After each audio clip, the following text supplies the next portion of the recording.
시간이 되었습니다. 우리 모두 일어나셔서 찬송가 621장 찬양하라 내 영혼아를 찬양하겠습니다.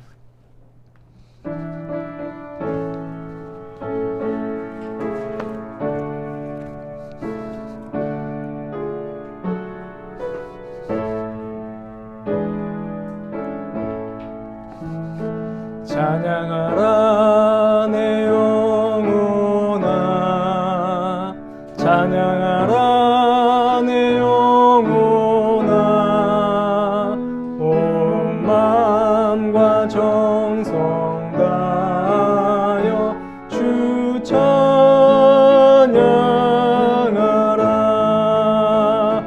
경배하라 내 영혼아 경배하라 내 영혼아 온 마음과 정성 다하여 주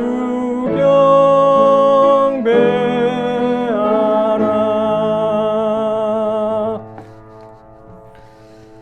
사랑하는 여러분, 오늘은 성령 강림 후 제18주 주일이며 세계 성찬 주일입니다.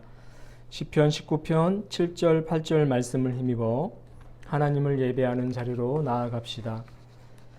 여호와의 율법은 완전하여 영혼을 소성시키며 여호와의 증거는 확실하여 우둔한 자를 지혜롭게 하며 여호와의 교훈은 정직하여 마음을 기쁘게 하고 여호와의 계명은 순결하여 눈을 밝게 하시도다.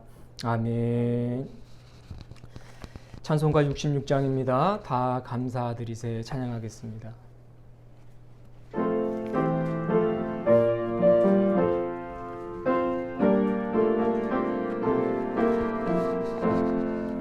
다 감사드리세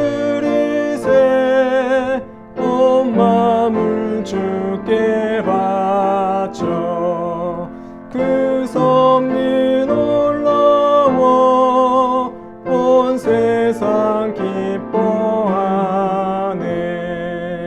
옛부터 주신 복 한없는 그 사랑 선물로 주시네.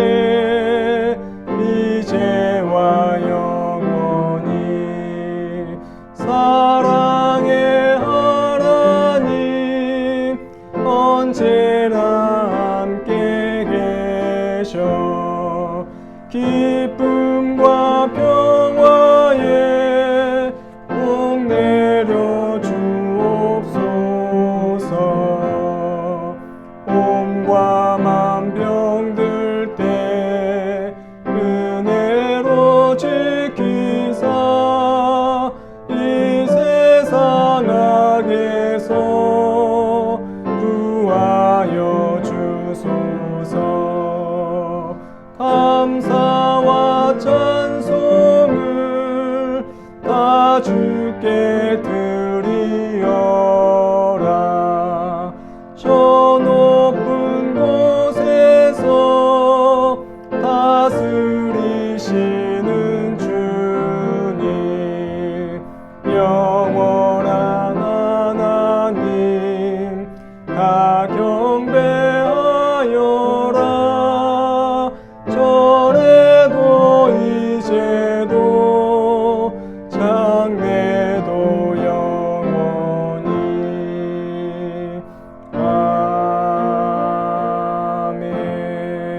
아멘. 침묵하면서 한 주간의 삶을 성찰하도록 하겠습니다.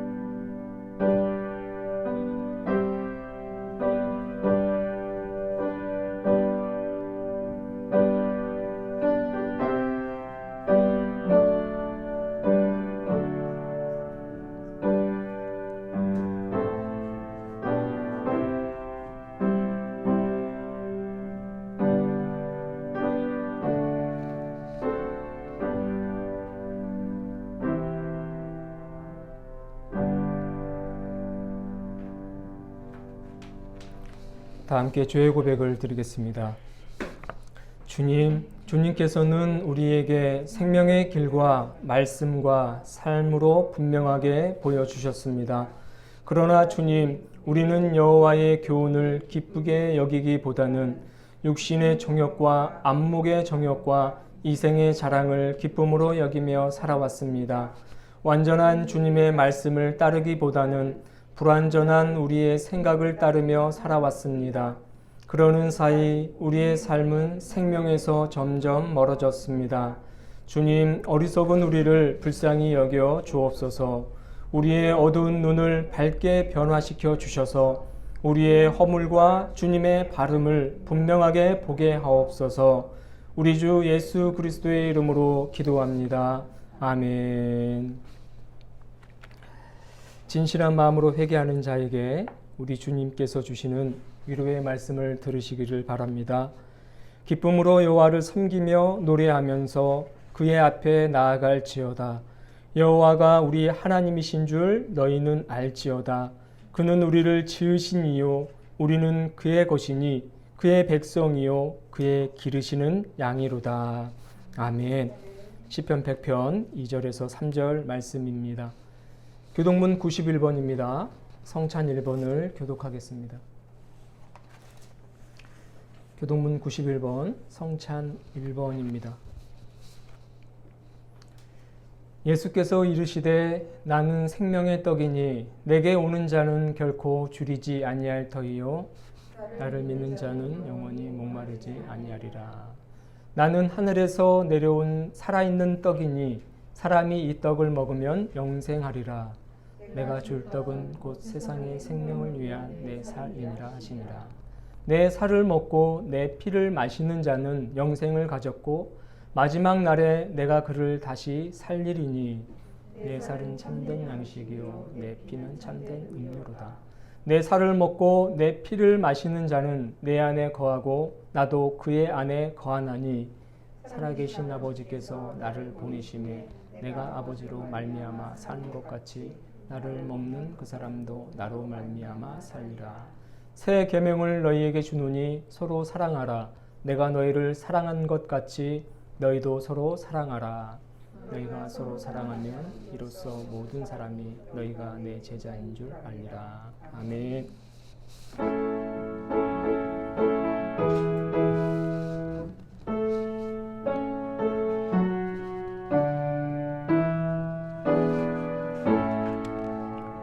성부 성자와 성령 찬송과 영광 돌려보내세. 태초로 지금까지 또 영원 무궁토록 성삼위께 영광 영광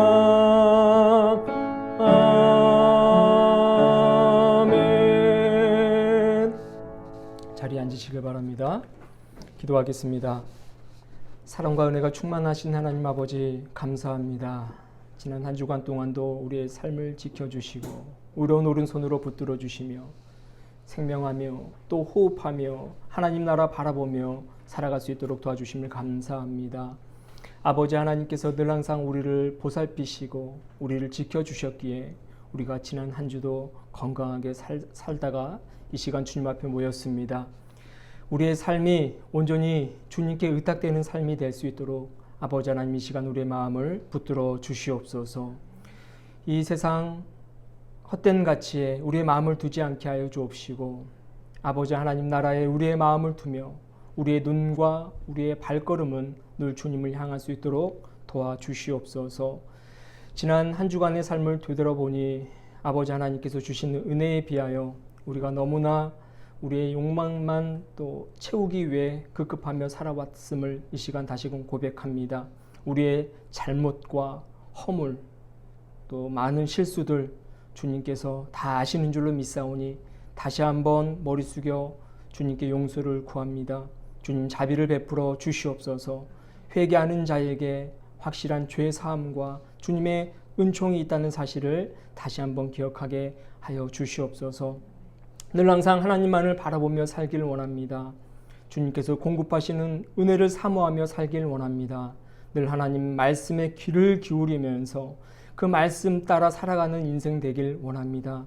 세상에 발을 붙이고 살고 있지만 하늘로부터 공급되어지는 은혜를 우리가 입고 살아갈 때에 그 어떤 기쁨과 그 어떤 감사보다도 참된 기쁨과 참 감사가 있을 줄로 믿사오니 주님 우리를 붙들어 주시옵소서. 흔들리지 않는 믿음을 소유하게 하여 주시옵소서. 이 나라와 이 민족 주님께서 사랑하시는 줄로 믿사오니 아버지 하나님께서 사랑하시는 백성들 행복한 인생들 되게 하여 주옵시고 모든 백성들이 예수 그리스도를 통하여 하나님을 아버지라 부를 수 있도록 도와주시옵소서. 인생에 있어서 가장 큰 복은 구원받는 복인 줄로 믿습니다.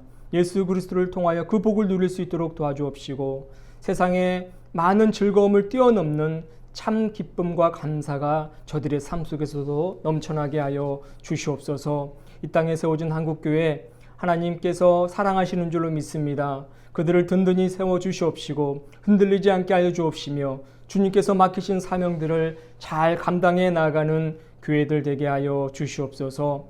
하나님 말씀 따라 사역하는 교회들 되게 하여 주옵시고 하나님께서 기뻐하시는 그 사역들만 감당해 나아갈 수 있도록 도와주시옵소서.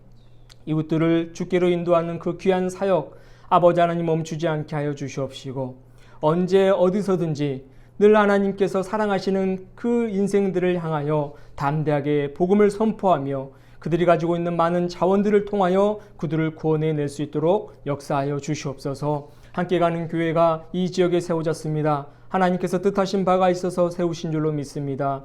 하나님께서 이루고자 하시는 그 사역을 우리 교회가 이루어낼 수 있도록 역사하여 주시옵소서. 지역에 있는 영혼들 주께로 인도하는 데에 앞장설 수 있도록 도와주시옵시고 하나님의 말씀을 바르게 선포하며 늘 찬양과 감사가 넘쳐나는 교회 되게 하여 주시옵소서. 이 시간 주님 앞에 모인 저희들 기억하여 주시고 각 사람에게 필요한 은혜를 공급하여 주시길 원합니다. 상한 심령에게는 위로의 말씀을 주시옵시고 연약한 심령에게는 굳건한 믿음을 심어주시며 지혜가 부족한 이에게는 하나님의 놀라운 지혜가 있게 하여 주시옵소서. 하나님의 말씀을 듣고 또 읽고 나누고 또 말씀을 묵상할 때에 세상에서 얻지 못하는 참된 기쁨과 감사가 있게 하여 주옵시고 하나님의 뜻을 분명히 헤아려 알 수 있는 지혜 또한 주시옵소서. 말씀을 들으면서 그치는 것이 아니라 우리의 삶으로 살아낼 수 있도록 도와주옵시고 그 모든 과정 가운데 성령께서 동행하여 주실 줄로 믿습니다. 지금은 처음 시간이 오니 마치는 시간까지 주님 함께 하실 줄로 믿사오며 살아서 역사하시는 예수 그리스도의 이름으로 기도하옵나이다. 아멘.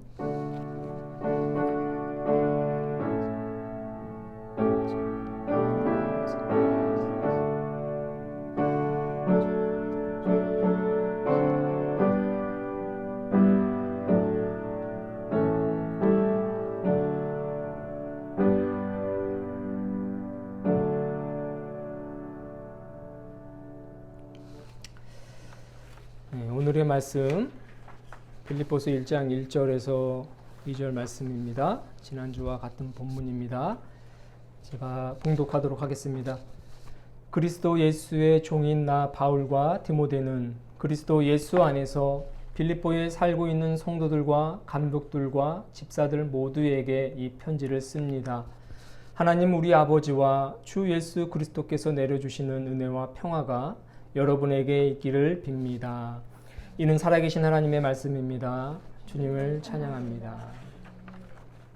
우리 특별 찬양하겠습니다. 주께 가까이 날 이끄소서. 우리 마음을 다 모아서 찬양하겠습니다.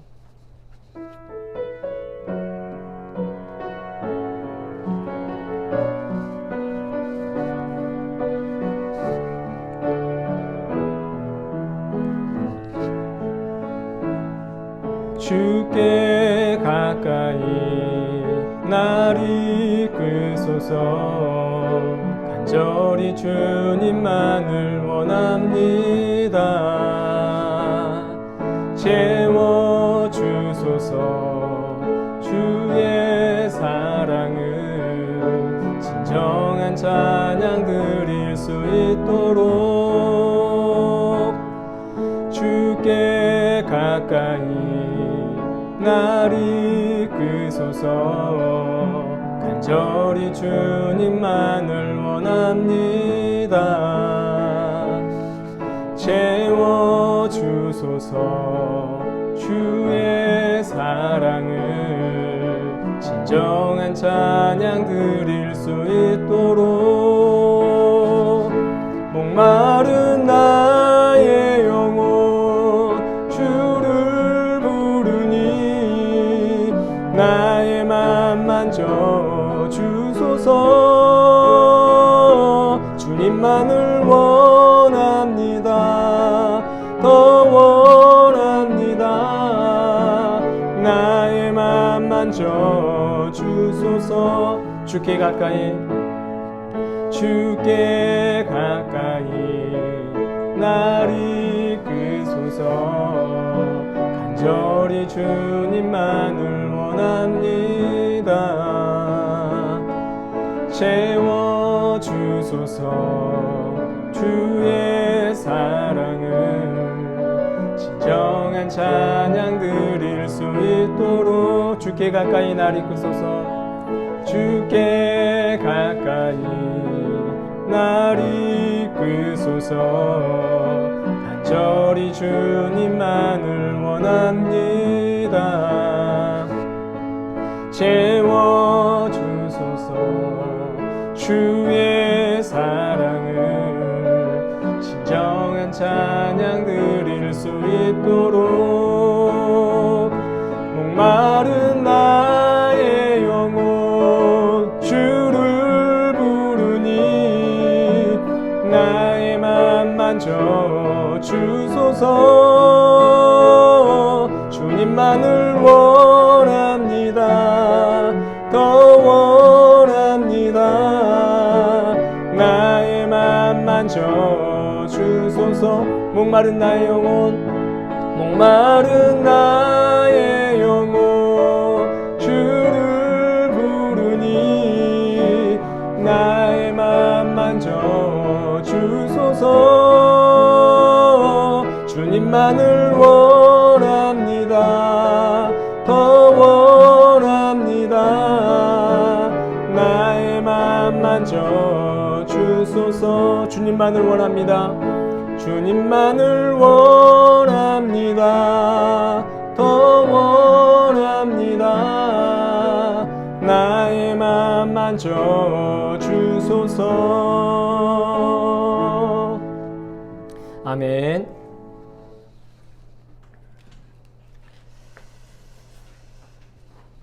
할렐루야. 우리 주님의 은총이 여러분들과 함께하기를 기도합니다. 우리 서로 인사합시다. 사랑합니다. 축복합니다. 네, 사랑합니다. 축복합니다. 네, 이렇게 한 주간 동안도 또 한가위라는 그 민족 최대의 명절을 맞이해서 가족들과 함께 이렇게 잘 보내시다가 거룩한 주일날 주님 앞에 모여서 함께 예배드리는 여러분을 다시 한번 또 축복하고 주님의 은총이 함께 하시기를 기도합니다. 우리가 지난주에는 이 빌립보서를 통해서 빌립보가 어떤 도시였는지를 살펴보았고요. 빌립보와 같은 이 세상 속에서 그리스도인은 어떤 삶을 살아야 하는지에 대해서 알아보면서 은혜를 나누었습니다. 오늘은 두 번째 시간으로 역시 이 개론적인 부분에 해당되지만 빌립보서의 핵심 내용을 좀 더 구체적으로 다루면서 은혜를 나누고자 합니다. 역시 본문은 지난주와 마찬가지로 빌립보서 1장 1절 2절이 되겠습니다. 이 1절 2절은 인사말입니다. 편지를 보낼 때에 일반적인 형식을 띠고 있는 인사말입니다.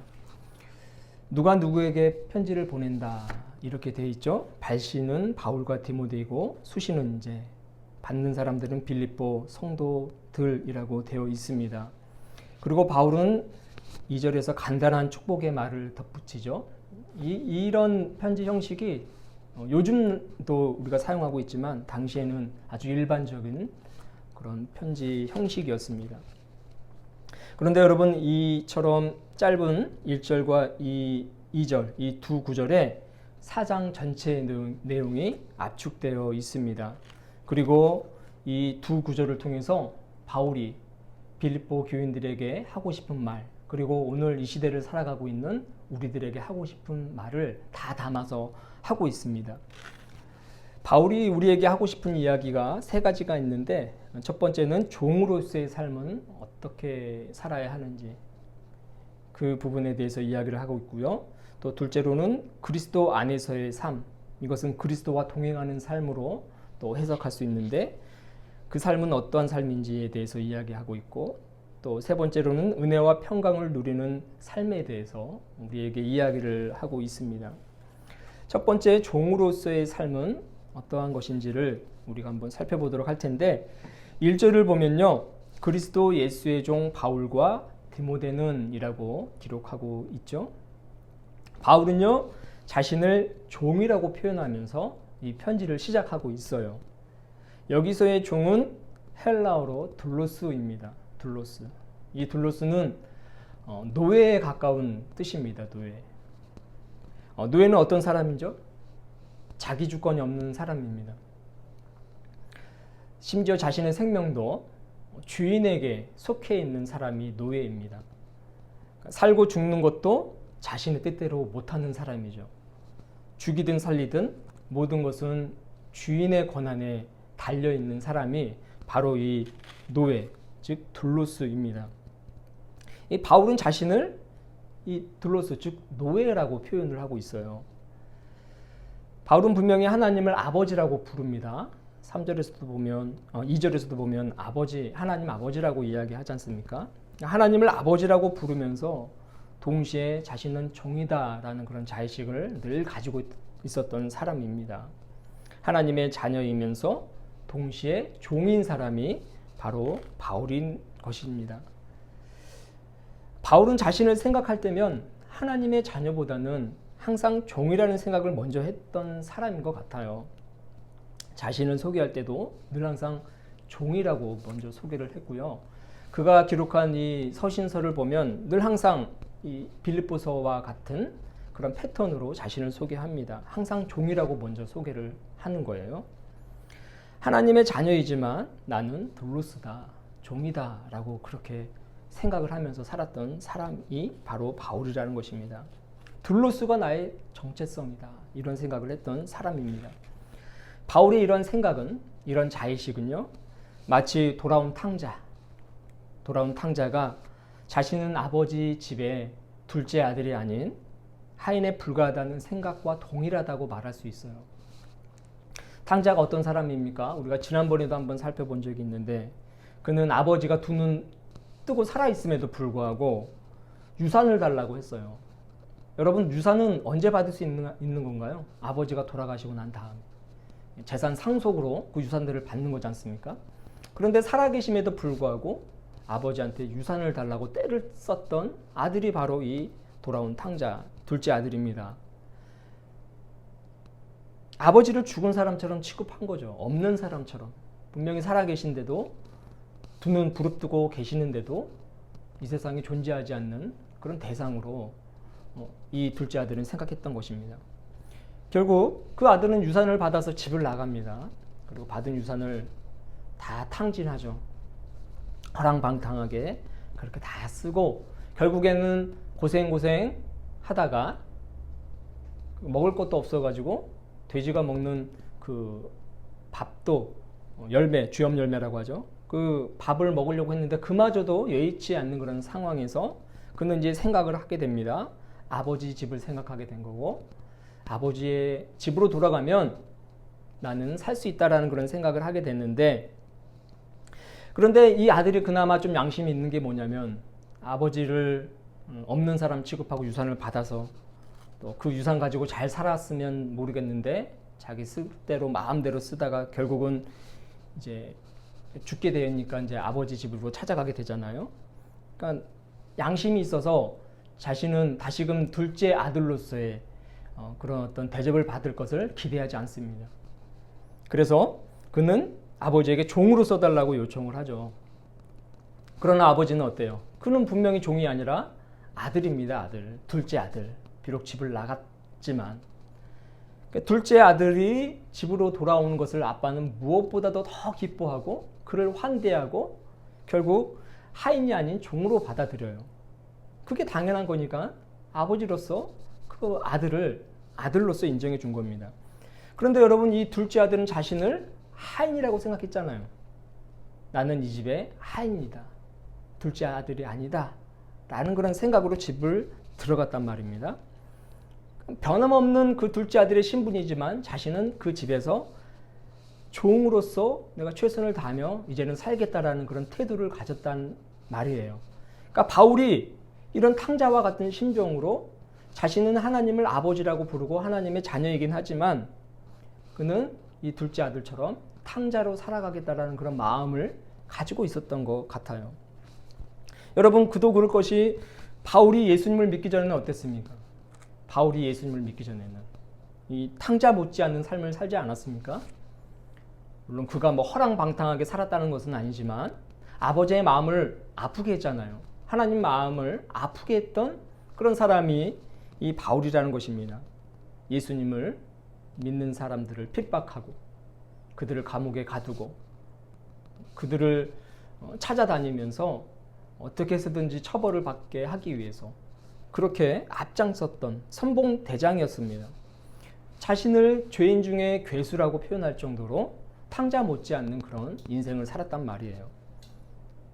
그가 자신을 되돌아보니 나는 예수 그리스도의 은혜로 하나님을 아버지라고 부르게 되었지만 하나님의 자녀가 되었지만 도저히 하나님의 아들로서 내 입지를 굳히지 못하겠다. 나는 종으로서 온전히 나의 남은 인생을 살겠다라는 그런 태도로 자신을 둘로스라고 그렇게 표현한다는 것입니다.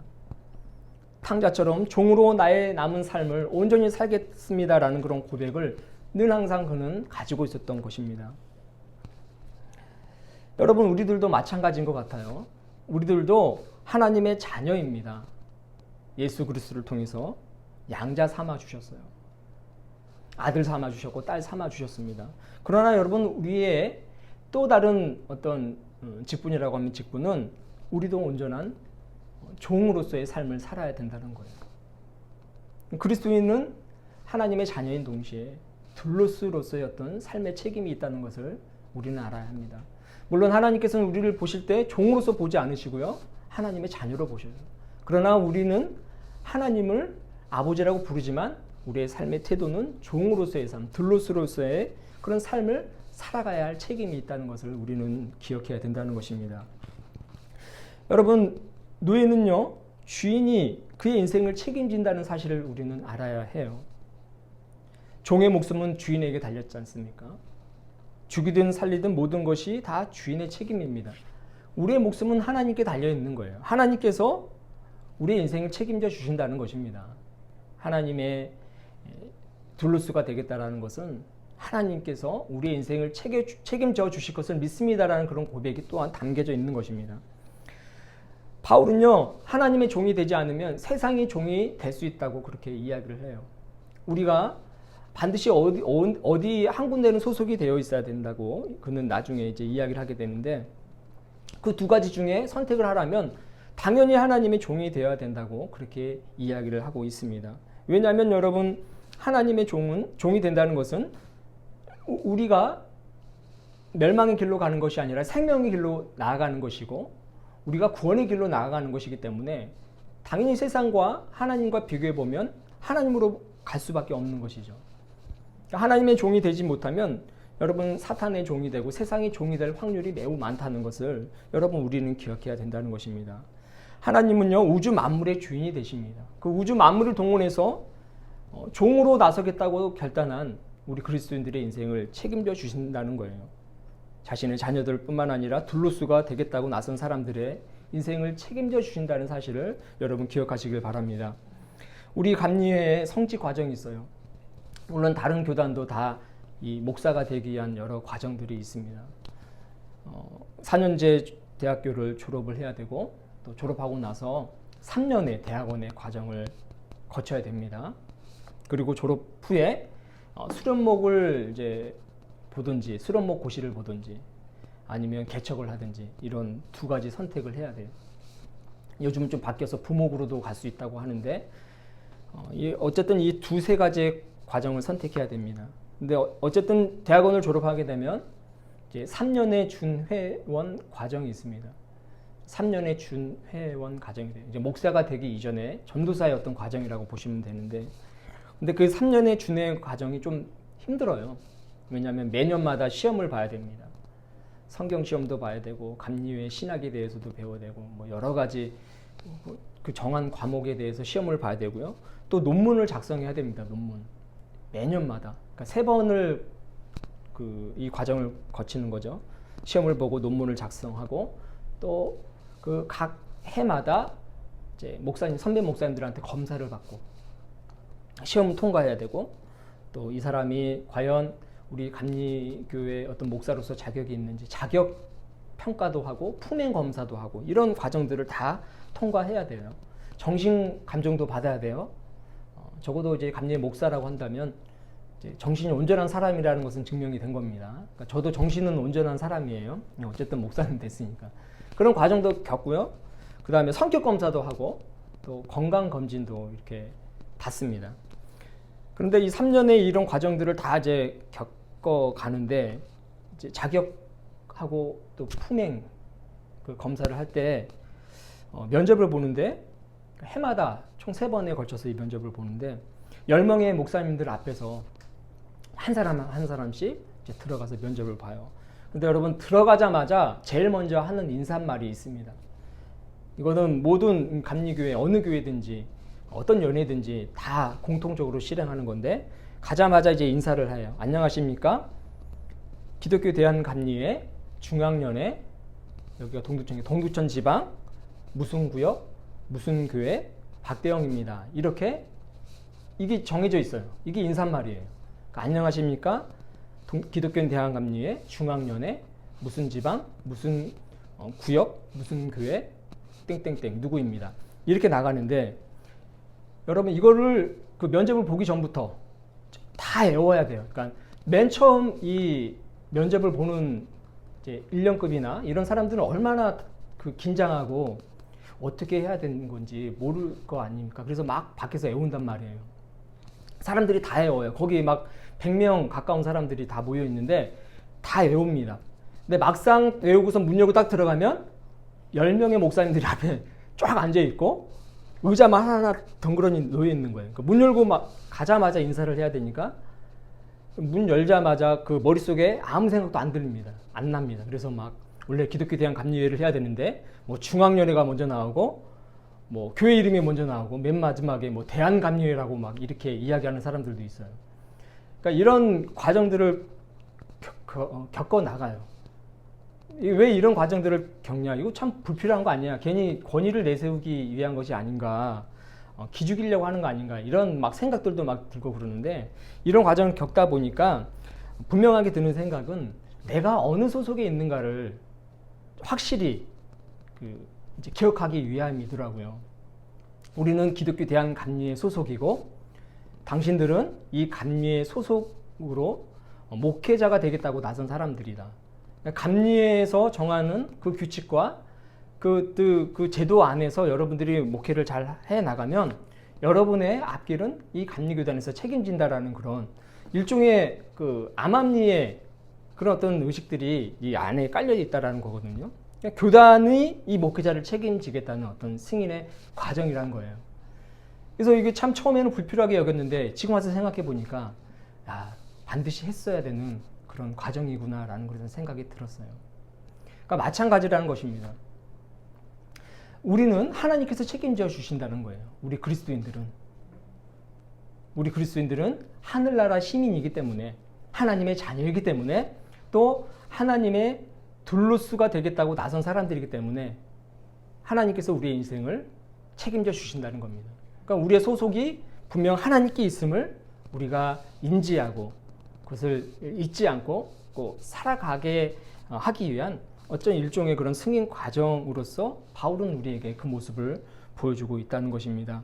사랑하는 여러분, 다시 한번 기억하십시오. 우리는 하나님의 자녀입니다. 그러나 우리의 삶의 태도는 종으로서의 그 태도를 분명히 견지하며 살아가야 할 줄로 믿습니다. 우리 인생을 하나님께서 책임져 주시는 거예요. 죽고 살리는 것 하나님 손에 달려 있다는 것입니다. 우주 만물의 주인이신 하나님은 하나님의 종이 되겠다고 하는 사람을 단 한 번도 내치신 적이 없습니다. 반드시 그의 인생을 책임져 주시고 그의 인생에 빛이 날 수 있도록 하나님께서 도와주신다는 사실을 여러분 기억하시길 바랍니다. 그래서 바울은 자신은 종입니다라고 끊임없이 이야기를 하는 것이고요. 빌립보 교인들에게도 당신들은 종입니다. 종이 돼야 됩니다. 종으로서 살아가야 됩니다. 라고 이야기를 하고 있다는 것입니다. 종으로서의 삶은요, 고통스러운 삶이 아니에요. 나중에 바울이 이 빌립보서를 통해서 이야기하는 그 종의 모습은요, 고통스러운 삶이 아니라 환희에 찬 삶이고 행복하고 복된 삶이라는 것을 나중에 알게 됩니다. 여러분, 우리들도 그런 삶을 살 수 있어요. 우리가 하나님의 종이 되겠다고 우리의 삶을 헌신하면 하나님은 우리의 삶을 통하여 빛이 나고 복된 삶으로 변화시켜 주실 줄로 믿습니다. 여러분, 두 번째로 바울은 그리스도 안에서의 삶을 이야기하고 있습니다. 바울은 1절을 보니까 그리스도 예수 안에서라는 그런 말을 사용하고 있습니다. 근데 여러분, 바울이 예수를 먼저 사용하는 것이 아니라 그리스도를 먼저 언급해요. 그리스도를 먼저 언급하고 뒤에 예수님이라는 그런 이름을 붙입니다. 그리스도, 예수, 이런 순으로, 이런 패턴으로 예수님을 이제 부르고 있어요. 사실 바울은요, 그 예수, 즉 인간 예수에 대해서 잘 모르는 사람이에요. 제자들과는 달리 예수님과 3년 동안 함께 동고동락하지 않았습니다.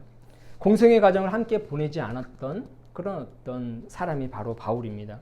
그렇기 때문에 인간 예수에 대한 알미 좀 부족하겠죠. 제자들은 3년 동안 그때 예수님과 함께 살면서 예수님의 모든 모습들을 다 배웠지 않습니까? 그의 가르침도, 예수님의 가르침도 알게 되었고, 근데 바울은 그런 과정이 없는 거예요. 그러니까 인간 예수에 대한 알미, 바울은 좀 부족합니다. 다만 소문을 통해서 예수님에 대해서 좀 알 수 있었을 뿐이지, 지난번에도 말씀드렸던 이 야다, 히브리어 야다의 경험적이고 체험적인, 몸으로 직접 부딪혀서 알게 되는 그런 알미 좀 부족하다는 것입니다. 인간 예수에 대한 알미 좀 부족한 사람이 바울인데, 그러나 바울은 그리스도에 대한 그리스도에 대한 알은 매우 확실했던 사람이에요. 다메섹 도상에서 부활하신 예수님을 만났지 않습니까? 그 예수를 만남으로써, 부활하신 그리스도를 만남으로써 경험적이고 체험적인 알을 그는 몸소 체험하게 된 거예요. 그러니까 그리스도에 대한 알을 바울이 알았다라는 것은 그의 일생에 있어서 정말 놀라운 전환점을 맞이한 그런 사건이라는 거예요. 그리스도를 만남으로써 그의 인생에 대변환이 일어났다는 겁니다. 바울은요, 예수 그리스도를 만난 이전의 삶과 이후의 삶, 이 두 가지 삶으로 나눌 수가 있는 것입니다. 그래서 여러분, 우리가 기억해야 될 것은 무엇이냐면, 우리도 물론 인간 예수의 모습을 본받고 인간 예수께서 우리에게 가르치시는 그 가르침을 우리의 삶 속으로 잘 실천해 나가며 살아야 되지만, 무엇보다도 그리스도를 우리는 믿어야 된다는 사실을 여러분 기억해야 됩니다. 우리는 그러니까 엄연히 구분하자면 인간 예수를 믿는 게 아니라 그리스도 예수를 믿는 거예요. 그리스도 예수, 구원자 되시는 예수를 믿는 그 믿음을 우리는 가져야 된다는 거예요. 그렇기 때문에 우리가 자칫하면 우리가 혼동하기 쉬운 건데, 예수를 믿는데 그것이 마치 우리의 온전한 신앙생활이냐, 그렇게 생각해서는 안 된다는 겁니다. 그리스도를 믿어야 되는 거예요. 그리스도 예수를 믿어야지만이 우리의 삶에 놀라운 대변화가 일어나게 된다는 것을 여러분 기억하시기를 바랍니다. 바울이 그리스도를 만났어요. 부활하신 예수를 만났습니다. 그 그리스도를 만난 사건은 단 일회성에 그쳤어요. 단 한 번 만났습니다. 그러나 여러분, 그 경험은요, 바울의 인생을 송두리째 변화시켰습니다. 놀라운 사건이지 않습니까? 그리스도를 단 한 번 만났는데 그의 인생이 180도 달라진 삶을 살았어요. 인간 예수를 만났던 제자들의 모습은 어때요? 3년이라는 기간 동안 만났습니다. 예수님을 따라다니면서 예수님께서 행하시는 모든 이적과 기적, 그분의 말씀, 가르침 다 배우면서 살았는데, 여러분, 그의 인생들이 변했습니까? 사실 변하지 않았다라는 거예요. 제자들이 변했던 시점은 언제인가요? 예수님이 십자가에 달려 죽으시고 난 이후에 변했어요. 부활하신 그리스도 예수를 만나고 나서 제자들의 인생이 변화됐다는 거예요. 그동안 3년 동안 예수님과 나눴던 이야기들, 또 보았던 모든 사건들, 그제서야 생각나면서 거기에 막 응축된 것들이 폭발하면서 더 큰 어떤 능력 있는 삶으로 살아가게 된 어떤 그런 결정적인 사건이 부활하신 예수, 그러니까 부활하신 그리스도 예수를 만난 그 사건을 통해서 일어났다는 겁니다. 바울이 그런 사건을 단 한 번을 통해서 여러분 경험하고 또 그의 삶을 통해서 살아났다는 것은 놀라운 일이라는 것입니다. 여러분, 우리도 예수 그리스도를 믿어야 되는 거예요. 다시 한번 강조드리지만 그리스도를 만나야 된다는 겁니다. 그리스도를 믿어야 되는 것이고요. 예수님의 도덕성, 윤리적인 것들, 성품들 여러분 충분히 본받을 만합니다. 예수님께서 어떻게 사셨어요? 가난한 이들과 소외된 이웃들 친구가 되어주시고 또 도움이 필요한 이들은 충분히 도와주시면서 여러분 얼마나 많은 선행을 하셨습니까? 그분의 업적 훌륭합니다. 우리 인간이 그 롤 모델 삼을만 해요. 그러나 여러분, 예수님의 중심 사역은 그런 이들을 도와주는 것이 아니라 온 인류를 구원하기 위한 영혼 구원의 사역이었다는 것을 우리는 잊어서는 안 됩니다. 그런 모든 그 선행들은 다 결국은 영혼을 구원하기 위한 사역의 일환이었다는 것을 우리는 기억해야 돼요. 예수님이 이 땅에 오신 것은 무엇입니까? 그냥 선행을 하기 위해서 오신 것이 아니라 영혼을 구원하기 위해서 이 땅에 오신 것 아닙니까? 나의 영혼을 구원하고 우리의 영혼을 구원하고 우리 가족의 영혼을 구원하고 예수 그리스도를 구원자라고 부르는 모든 이들을 구원하기 위해서 이 땅에 오신 것이 목적이라는 것입니다. 여러분, 이사야에서도 끊임없이 이야기하고 있어요. 그리스도 예수에 관해서 이야기하고 있습니다. 그냥 인간 예수가 아니라 그리스도 예수에 대해서 이야기하고 있습니다. 보라, 세상 죄를 지고 가는 하나님의 어린 양이다. 그는 실로 우리의 모든 죄를 지고 우리의 죄악을 담당하신 분이다 라고 그렇게 이야기하고 있다는 것입니다. 여러분, 그런데 세상 사람들은 어쩌면 여기에 사탄의 전략이 개입되어 있을 수도 있습니다. 예수님을 단지 4대 성인, 그 성인으로 분류해버려요. 공자, 석가모니, 마호메트, 예수 이렇게 다 4대 성인으로, 인류를 대표하는 4대 성인으로 묶어버렸어요. 여러분, 이것은 예수님의 가치를 높인 겁니까? 낮춘 겁니까? 낮춘 거죠. 평가절하한 겁니다. 예수님은 그리스도신데 성인의 그 범주 아래 들어가는 그런 인간 중에 훌륭한 인간으로 평가절하한 거라는 거예요. 예수님을 도덕적 또 윤리적 이런 내용들을 가르치는 교과서에 가둬두려고 하고 있다는 것입니다. 여러분, 우리는 이것을 경계해야 된다는 거예요. 우리는 그리스도를 믿어야 됩니다. 그리스도를 믿고 예수 그리스도의 예수님의 가르침을 따라야 되는 거죠. 그리스도를 믿고 예수님께서 이 땅에서 보여주신 그 삶의 여러 가지 모습들을 우리는 본받아야 된다는 겁니다. 여러분, 마가복음 9장을 보면 병든 아이를 고치기 위해서 예수님과 제자를 찾은 아버지가 있어요. 그 아버지가 예수님에게 뭐라고 말합니까? 할 수 있거든 이 아이를 고쳐주십시오. 이렇게 이야기를 하지 않습니까? 여러분, 예수님을 그리스도라고 믿었다면 할 수 있거든이라는 말이 나올 수 있을까요? 여러분, 이 아버지는 예수님 그리스도로 신뢰한 게 아니에요. 그죠? 훌륭한 의술을 갖추고 있는 한 사람으로 본 것입니다. 그래서 할 수 있거든이라는 그런 이야기가 먼저 나온 것입니다. 예수님께서 뭐라고 말씀하십니까? 9장 23절을 보니까 할 수 있거든이 무슨 말이냐? 믿는 자에게는 능히 하지 못할 일이 없느니라 라고 하면서 그의 믿음 없음을 책망하시잖아요. 너는 나를 인간으로 보는구나. 나는 그리스도이다. 저 아이를 구원할 수 있는 그리스도다.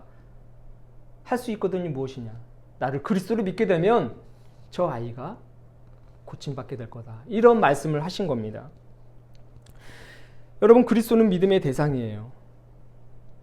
그를 신뢰하면 그분의 능력이 우리 삶에 나타나는 줄로 믿습니다. 그리스도를 믿으시길 주님의 이름으로 축원합니다. 그리고 바울이 말하는 것처럼 그 그리스도 안에서 살아가시는 거예요. 우리가 비록 세상 속에서 살고 있지만, 빌립보라는 이 도시 속에 살고 있지만 늘 항상 마음을 예수님께 두는 겁니다. 그리스도께 두는 겁니다. 그리고 그분이 나를 돕는다는 그 무한한 신뢰, 나를 지키신다는 그 무한한 신뢰를 놓지 않는 것이 중요하다는 거예요. 여러분, 마지막 세 번째로 무엇이냐면 은혜와 평강의 삶이라는 것입니다. 여러분, 2절을 보십시오. 2절을 보면 그렇게 이야기를 하지 않습니까? 바울은 하나님 우리 아버지와 주 예수 그리스도께서 내려주시는 은혜와 평화가 여러분에게 있기를 빕니다. 이렇게 이야기를 하죠. 여러분, 우리는 은혜와 평강의 삶을 살아야 합니다. 그런데 여러분, 은혜는 랜덤으로 임한다는 사실을 우리는 알아야 돼요. 은혜는 랜덤이에요. 그런데 반드시 패키지가 있는데, 뒤따라오는 것이 있는데, 그것은 무엇이냐면 평강이라는 것입니다. 그러니까 은혜와 평강은 랜덤으로 임하는데, 은혜는 랜덤으로 임하는데 늘 항상 패키지로 평강이 따라온다는 거예요. 그러니까 은혜와 평강이 같이 내려오는 거죠. 그런데 여러분, 우리가 알아야 될 것은 무엇이냐면 은혜를 주시는 분이 하나님이기 때문에 하나님 뜻대로, 하나님 마음대로 우리에게 은혜를 공급해 주신다는 사실입니다. 그래서 어떤 것은 나에게 은혜처럼 다가오는데 어떤 것은 나에게 은혜처럼 여겨지지 않는 게 있어요. 그런데 여러분, 항상 하나님께서는 우리에게 은혜를 주시는 분이에요. 은혜를 항상 주셔. 근데 어떨 때는 그 은혜가 내 마음에 들고, 어떤 때는 그 은혜가 참 내가 감당하기 힘든 은혜인 것 같아요. 그렇게 느껴진다는 겁니다. 그런데 은혜는 매일 수시로 공급된다는 거예요. 사실 우리 성도의 삶 자체가 은혜입니다. 우리의 삶을 되돌아보면 모든 것이 다 은혜이지 않습니까? 지금도 하나님께서는 우리에게 은혜를 베풀어 주고 계셔요. 그리고 동시에 평강도 내려주신다는 겁니다. 우리의 삶을 쭉 짜면 두 글자가 남는데 은혜만 남는 것입니다. 은혜. 근데 어떤 때는 이게 내 마음에 쏙 드는 은혜인가 하면 어떤 때는 참 감당하기 힘든 그 은혜라는 거예요. 근데 여러분, 이 은혜를 항상 우리가 하나님께서 주시는 선한 은혜로 받아들이고 그것을 통해서 우리가 평강을 누리기 위해선 열쇠가 하나 필요합니다. 그것은 무엇이냐면 바로 신뢰입니다. 신뢰. 하나님의 은혜가 늘 항상 우리에게 있고 그것은 늘 은혜이다라는 그런 생각에 신뢰를 가지면 항상 우리의 삶 속에는 평강이 임한다라는 거예요. 하나님께서 우리는 은혜로 사는 존재임을 아시기 때문에 우리에게 매일 은혜를 공급해 주시는데 그것이 은혜인 줄 모르고 사는 경우가 많아요. 그것을 평강으로 바꾸기 위해선 그 평강을 여는 열쇠, 즉 신뢰가 필요하다라는 겁니다. 신뢰. 바울은 그것을 이야기하고 있는 겁니다. 여러분, 마리아에게 예수님을 잉태했던 어머니 마리아에게 임했던 그 은혜, 그것도 분명한 은혜이거든요. 마리아를 통해서 인류를 구원할 메시아가 이제 탄생하게 되는데 그 은혜를 마리아가 은혜로 받아들였어요. 근데 사실 그 당시에 그 천사가 나타나서 은혜 받은 자라고 말했을 경우에 그 은혜가 그 시대적 상황에 맞춰보면 은혜가 아닌 거거든요. 왜냐하면 처녀가 아이를 가졌으면 정말 죽을 짓이거든요. 돌 맞아 죽는 겁니다. 가문이 그냥 순식간에 풍비박산 나는 건데 마리아는 그것을 은혜로 받아들였다는 겁니다. 내 삶은 은혜가 분명히 아닌데, 내 입장에서는 은혜가 아닌데 은혜로 받아들였어요. 그것은 무엇이냐면 그것을 은혜로 받아들이고 평강을 누리게 되었어요. 하나님 말씀에 대한, 하나님 약속에 대한 신뢰가 분명하게 있었다는 것입니다. 나를 통해서 늘 항상 공급되어지는 선한 은혜가 있음을 알았기 때문에 마리아는 자유할 수 있었어요. 사랑하는 여러분, 우리가 이제 계속해서 빌립보를 이제 통해서 살펴보게 될 텐데 바울의 삶도 마찬가지였습니다. 늘 그의 삶에는 은혜였어요. 감옥에 갇혔어도 그는 은혜였어요. 매를 맞았어도 은혜였어요. 그리고 그는 평강을 누렸습니다. 어떤 열쇠가 있었기 때문에? 신뢰가 있었기 때문에. 나에게 매일매일 공급되어지는 하나님의 선하신 은혜가 있음을, 그 은혜는 늘 항상 나를 유익하게 함을 아는, 그 열쇠를 푸는 신뢰가 있었기 때문에 그는 평강을 누리며 자유를 누릴 수 있었던 것입니다. 우리에게도 은혜가 있네요. 여러분이 그 받은 은혜를 기억하고 평강을 누리기 위해선 하나님 말씀에 대한 그 신뢰를 가져야 됩니다. 그 신뢰가 있을 때 우리 매 순간 평안함 속에서 하나님을 더욱더 찬양하고 기쁜 마음으로 살아갈 수 있다는 사실입니다. 여러분 이 사실을 기억하시고 이제 새롭게 시작되는 한 주도 은혜를 늘 공급받으시고 또 평강을 누릴 수 있기를 주님 이름으로 축원합니다. 기도하도록 하겠습니다. 참 좋으신 주님 감사합니다. 바울이 우리에게 제시하는 종으로서의 삶과 그리스도 안에서의 삶과 은혜와 평강을 누리는 삶을 기억하며 한 주를 살아갈 수 있도록 도와주시옵소서. 하나님은 결코 당신을 사랑하는 자녀들을 외면하지 않으시고 그들의 인생을 책임진다는 사실을 기억하면서 매일매일 공급되어지는 하나님의 은혜를 푸는 그 신뢰의 열쇠를 가지고 날마다 평강 가운데 살아갈 수 있도록 복내려 주옵소서. 감사를 드리며 예수 그리스도의 이름으로 기도합니다. 아멘. 우리 사도신경으로 신앙 고백을 드리겠습니다. 나는 전능하신 아버지 하나님, 천지의 창조주를 믿습니다.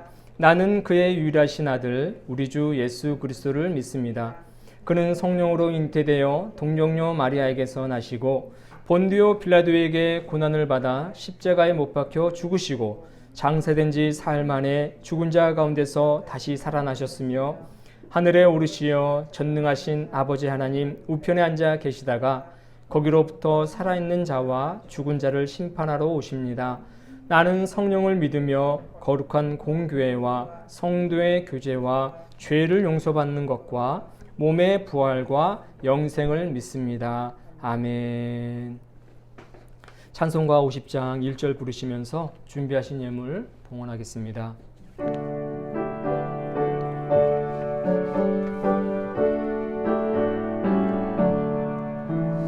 내게 있는 모든 것을 아낌없이 드리네. 사랑하고 의지하며 주만 따라 살리라. 주께 드리네. 주께 드리네. 사랑하는 구주 앞에 모두 드리네. 아멘.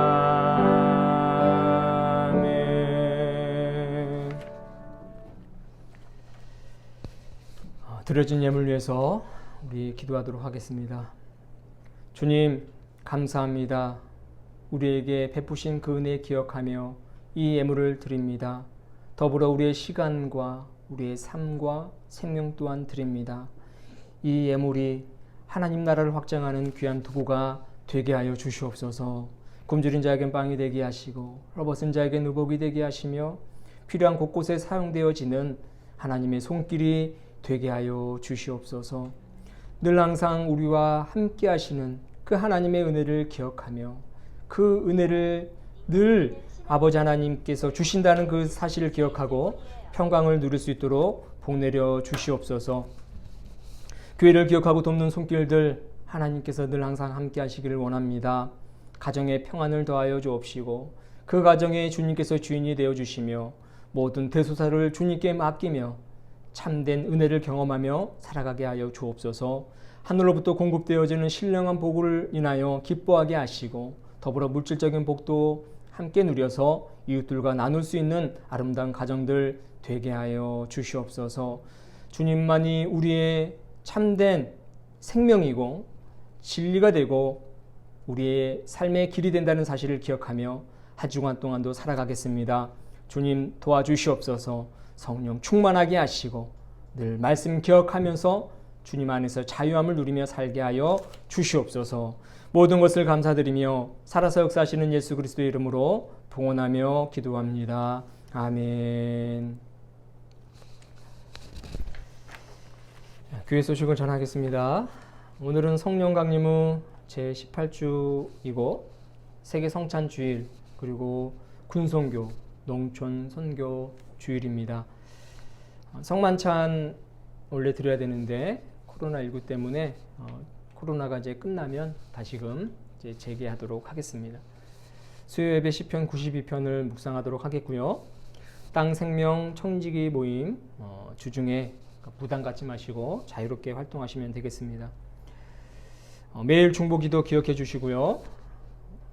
한국교회를 위해서, 또 나라와 민족을 위해서, 개인과 가정 위해서, 또 코로나19의 종식을 위해서 시간 나는 대로 틈틈이 기도 부탁드립니다.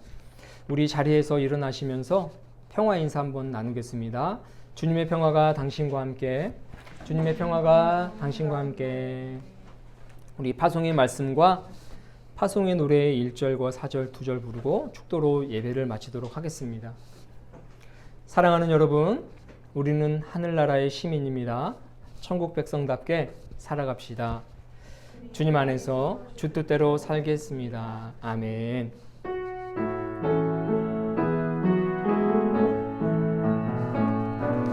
주님의 평화가 우리의 만남 속에 넘치게 하소서, 넘치게 하소서. 평화의 주여, 평화의 주여, 당신의 나라가 우리 가운데 샘솟게 하소서. 주님의 생명이, 주님의 생명이 우리의 만남 속에, 우리의 만남 속에 넘치게 하소서, 넘치게 하소서. 생명의 주님, 생명의 주여, 생명의 주여, 당신의 나라가 우리 가운데 샘솟게 하소서.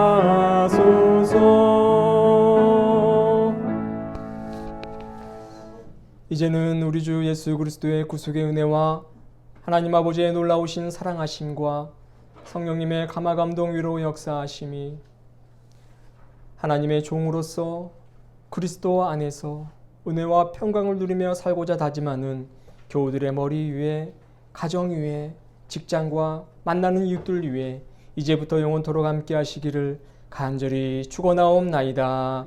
아멘.